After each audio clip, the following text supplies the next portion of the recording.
everyone, it's Arlene with Design with Arlene. Welcome back to my channel.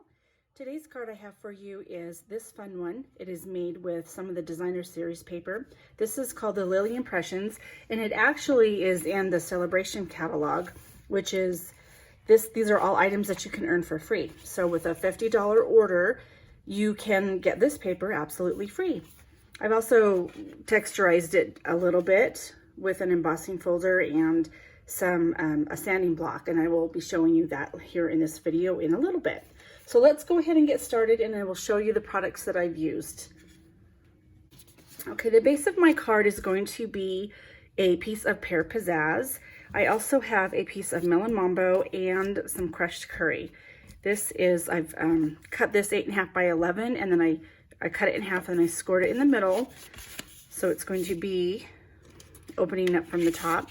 Just going to take my bone folder and give that a good crease so it folds nice and lays nice and flat. And then I also have a piece of designer series paper. This is the Lily Impressions right here. So I grabbed, of course, the colors here is how I got the melon mambo and these other two colors as well. And this is cut a little bit. It is definitely shorter than the crushed curry. I'm going to actually be tearing this off, this piece down below here. Again, if you want dimensions, just hop on over to my blog and I will have all of the dimensions for you and the products that I've used as well. So I'm going to set these pieces of cardstock aside, and with this designer series paper, I have this subtle embossing folder. And I'm going to run my designer series paper through my Big Shot, and then that gives it kind of a linen or a textured look to it. So let me run this through and I will be right back. Okay, so you can see that I have this ran through the subtle embossing folder, and it gives it just a little bit of texture, which is nice, but I want to kind of age it a little bit and distress it. So how I'm going to do that, I'm going to take my paper pad here, and then using a sanding block, and this is something that you can pick up at you know, like a paint store or your hardware store, a big box store. And it's a fine grit here, and it's a block so you can hold it and just apply light pressure. And what I like to do is just kind of go in one direction, and you'll kind of see it's lifting off just a little bit of the color of your pattern paper. And I'm going also around the very edges here, and then bring that closer, and you can see where it did distress it a little bit, just took off some of the color, but you still can see the pattern just fine.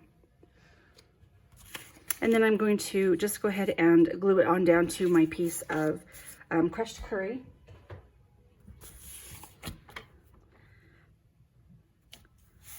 Okay, like that. And then I've got the piece of melon mambo, taking the card base, and I'm going to glue down the melon mambo. I have my crushed curry piece that has the designer series paper adhered to it. And I've picked out a stamp saying that I want on the bottom of it. And I'm just going to, it's a smaller one because I want it to be able to fit on the lower part of my card. And what I want to do here is just go ahead and tear off this bottom piece right here, making sure that I'm leaving enough room for my pear pizzazz piece to show so that I can stamp on it. So I'm just going to tear the bottom piece down. And you can always measure it, and if you need to cut off more, you can always tear off more of it.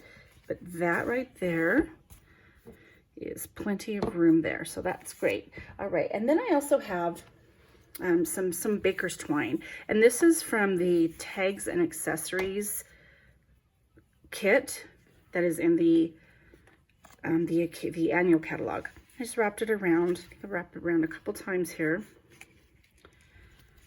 And I'll just tie just a knot. And then one thing that I had heard from another YouTuber is when you loop it through your other string once more, and that way it doesn't slip out so easily, because I am not good at tying. For some reason, I've never been good at tying bows or even knots. So this has helped me a lot. And I'm just going to tie that just in a knot right there. And then cut off the extra. There we go. Okay.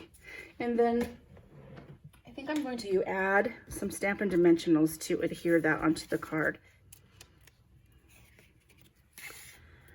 All right, so this is just going to go right up on the top here. And then I'm using black Memento ink and stamping the sentiment right there in the middle. And then I have to add a little bit of some bling. These are the Happiness Blooms enamel dots. I'm going to add a couple of these here, and I think I'm going to use the Melon Mambo. Let's try using the larger ones this time. Just one on each side of that sentiment. There you go. And you can see how it's got it's raised up here, and it has a little bit of a distressed look, kind of an aged distressed look to it. That I really liked applying the sandpaper block to that, so it gives it that unique look. So I hope you enjoyed this card, everyone. Have a great day, and thanks for watching. Bye.